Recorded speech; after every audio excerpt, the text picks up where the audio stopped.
कीजिए, बाएं हाथ को नीचे लाइए, दाहिने को ऊपर कीजिए, महसूस कीजिए अंदर से।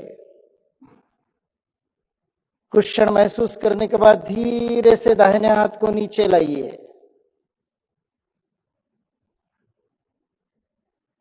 अब दोनों हाथों को नीचे छोड़ करके आंखें बंद करके अनुभव कीजिए। हाथों में रक्त का प्रवाह सामान्य होता हुआ अनुभव कीजिए। अपनी सजगता को हाथों के अंदर रखिए। अब धीरे से अपनी सजगता को नासिका पर ले आइए। आप हाथ सामान्य जिस स्थिति में आप रखना चाहे रख सकते हैं। घुटनों पर रखिए, बगल में रखिए, जैसे रखना चाहे। सारा ध्यान नासिका पर केंद्रित कीजिए। दोनों नासिकाओं से अंदर आती श्वास और बाहर जाती श्वास को ध्यान से देखिए। नासिका के अंदर श्वास के स्पर्श को अनुभव कीजिए। अपनी सजगता को हाथों के अंदर रखिए। अब धीरे से अपनी सजगता को नासिका पर ले आइए। आप हाथ सामान्य जिस स्थिति में आप रखना चाहे रख सकते हैं। घुटनों पर रखिए, बगल में रखिए, जैसे रखना चाहे। सारा ध्यान नासिका पर केंद्रित कीजिए। दोनों नासिकाओं से अंदर आती श्वास और बाहर जाती श्वास को ध्यान से देखिए। नासिका के अंदर श्वास के स्पर्श को अनुभव कीजिए। अंदर जाने वाले श्वास और बाहर जाने वाले श्वास में जो तापमान का भेद है, अंतर है, उसे महसूस कीजिए। ठंडी हवा अंदर जाती है, बाहर जाते समय हल्की सी गर्म हवा, उसे महसूस कीजिए। बिना नासिका को बंद किए अपने मन के नियंत्रण के द्वारा धीरे धीरे केवल दाहिनी नासिका से श्वास भरिए। मन से अपने दाहिनी नासिका को नियंत्रित कीजिए। बाईं नासिका से श्वास नहीं लेंगे, केवल दाहिनी से लेंगे। दाहिनी से पूरा श्वास अंदर भरने के बाद बाईं नासिका से छोड़ेंगे, बिना नाक को पकड़े। अनुलोम विलोम का अभ्यास बिना नाक को पकड़े, बाईं से छोड़ेंगे। फिर बाएं से अंदर लेंगे, दाहिने से छोड़ेंगे।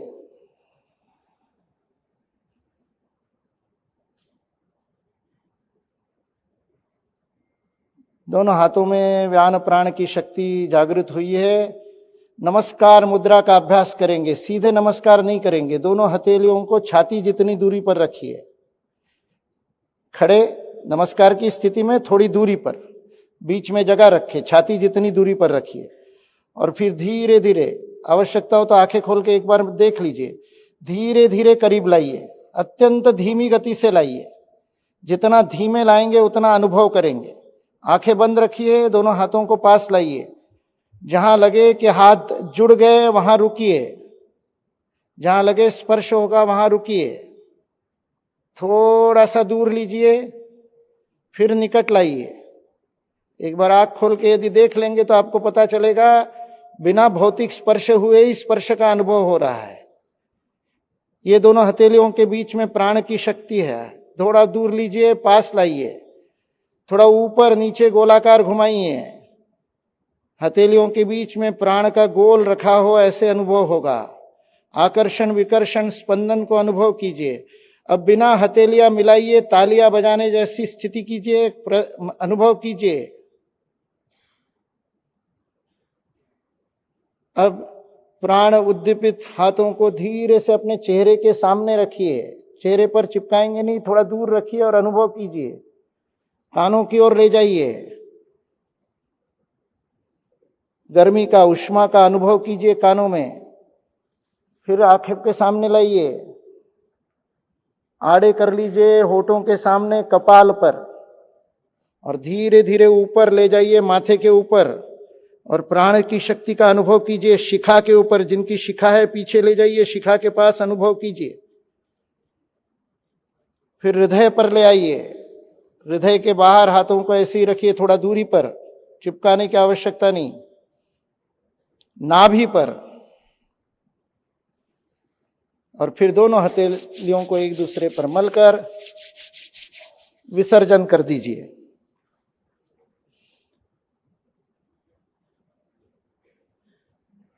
यह जो प्राण है सारे विश्व में विद्यमान है और भारतीय संस्कृति के प्रत्येक क्रिया का आधार यह प्राण है। और ये सूक्ष्म होते हुए भी अनुभवजन्य है, पूरी तरह से अब्स्ट्रैक्ट नहीं है, पूरी तरह से अव्यक्त नहीं है, व्यक्त है। इसको नापा जा सकता है।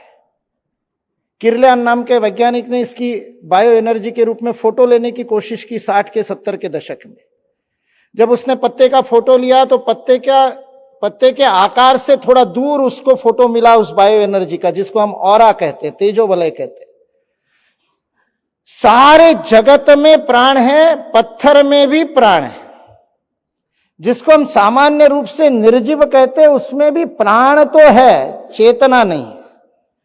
चेतना और प्राण मिलकर के जीव होता है। इसलिए भारतीय ऋषियों ने, खास करके छांदोग्योपनिषद के रैक्व महामुनि ने, प्रश्नोपनिषद के ऋषियों ने, अनेक ऋषियों ने अपना जीवन लगा दिया और इस प्राण विद्या के रहस्य को सामान्य परंपराओं में गूंथ दिया। संघर्ष के काल में ज्ञान की साधना और आराधना थोड़ी कम हो गई। हमने दर्शनों को तो बचाए रखा, वेदों को बचाए रखा, कितने लोगों ने अपना जीवन की आहुति देकर के भारतीय ज्ञान परंपरा का संग्रह किया। किंतु पिछले कई वर्षों में, लगभग 95 वर्ष पूर्व सातवेकर जी की प्राण विद्या पर, वैदिक प्राण विद्या पर पुस्तक मिली। उसके बाद जो भी प्राण विद्या पर पुस्तकें मिलती है वो प्राणायाम पर है, प्राण विद्या पर नहीं है। प्राण विद्या केवल प्राणायाम नहीं है। अभी तो हमारे हाथ में था, इसलिए हमने केवल व्यान प्राण की अनुभूति की। क्यों? यही अनुभूति आप अभ्यास के बाद में पत्थर में, लकड़ी में क्या प्राण है अनुभव कर सकते हैं, क्योंकि भारतीय संस्कृति ही सूर्य पर आधारित है। वास्तुशास्त्र लीजिए तो सूर्य पर आधारित है। आज विश्व का सबसे महंगा आर्किटेक्चर माना जाता है वास्तुशास्त्र को। ओबामा के समय व्हाइट हाउस में गड़बड़ियां हो रही थी, सारे विश्व में गड़बड़ हो रही थी, तो वहां बुला करके वास्तुशास्त्रियों ने ओवल जो उनका ऑफिस है उसके अंदर का बेंच बदल दिया था, उसकी दिशा बदल दी कि बोले ये दिशा दक्षिण में है इसलिए गड़बड़ हो रही है। ये वास्तुशास्त्र उत्तर दक्षिण हमको पता चलता है, लेकिन उत्तर दक्षिण है क्या? ये प्राण की शक्ति है। हम बचपन से पढ़ा देते हैं बच्चों को कि सूर्य पूर्व में उगता है। मैं कहता हूं इससे गड़बड़ बात क्या सिखाते हैं हम? सूर्य जिस दिशा में उगता है उसको पूर्व कहते हैं, पूर्व में सूर्य नहीं उगता। और उसको पूर्व क्यों कहते हैं? तो प्राण विद्या के कारण कहते हैं। सूर्य ही महाप्राण है, उससे ही प्राण प्राप्त होते हैं। तो उस दिशा को पूर्व क्यों कहते हैं? क्योंकि सूर्य के उगने से पूर्व प्राण आ गया, प्रकाश आ गया। पूर्व का अर्थ के पहले, सूर्य के पहले प्राण आया, इसलिए वो दिशा पूर्व है। सूर्य के जाने के बाद भी प्राण है, पश्च इसलिए पश्चिम है। जिधर जाने से प्राण की गति बढ़ते जाती है, मात्रा बढ़ती है, उत्तर लगातार बढ़ती जाती है, इसलिए उत्तर है। जिधर प्राण कम है इसलिए दक्ष, सतर्क रहने की आवश्यकता है, इसलिए वो दक्षिण है। वही आग्नेय नैऋत्य में, पूरी पुस्तक अभी नहीं बता दूंगा। जब भारतीय शिक्षण मंडल में शिक्षा में भारतीयता पर काम कर रहे थे तो मन में प्रश्न आया, ये भारतीयता है क्या? तो ये विज्ञान जब भारतीयता का समझने की कोशिश की, ये जो भारतीयता का फिजिक्स समझने, कणाद का फिजिक्स समझने की कोशिश की, तब पता चला कि भौतिक शास्त्र तो केवल अन्नमय कोश से पूरा होता ही नहीं। By only studying matter you can not study physics, you need to understand the underlying energy. जो यूनिफाइड थ्योरी के अंदर वो एक ऊर्जा को खोजने का सारा विश्व फिजिक्स प्रयत्न कर रहा है, उस ऊर्जा को हमारे ऋषियों ने कब का खोज लिया था प्राण शक्ति के रूप में। इसलिए वास्तुशास्त्र के पीछे प्राण, हमने अभी 22 जनवरी को साक्षात देखा। उससे 2 दिन पहले जब वो सारा धान्य में और सब रखने के बाद में वो अरुण योगीराज जिन्होंने वो मूर्ति बनाई रामलला की, वो बता रहे थे, हमारे वशिष्ठ गुरुकुल के लोग यहाँ बैठे, गुरु वशिष्ठ गुरुकुल के छात्रों से गप्पे मारने आए थे, तो अरुण योगीराज कह रहे थे रात को 2:30 बजे का मुहूर्त था जब वो रामलला की आंखों पर लगी हुई पट्टी खोली गई। अरुण योगीराज कहता है मैं सामने बैठा था, मेरे आंखों में आंसू आ गए, और वो साथ में जो कार्यकर्ता थे उनका हाथ पकड़ करके वो कंपित करके बोलता है, अरुण ये मूर्ति मैंने नहीं बनाई, ये मेरे रामलला नहीं है, क्योंकि मूर्ति का विग्रह बन गया था, पत्थर में प्राण प्रकट हो गया था। ये प्राण प्रतिष्ठा का विज्ञान भारत को। घर में तुलसी क्यों रखनी तो प्राण, गौ माता पर देशी गाय पर हाथ क्यों फेरने तो प्राण विद्या।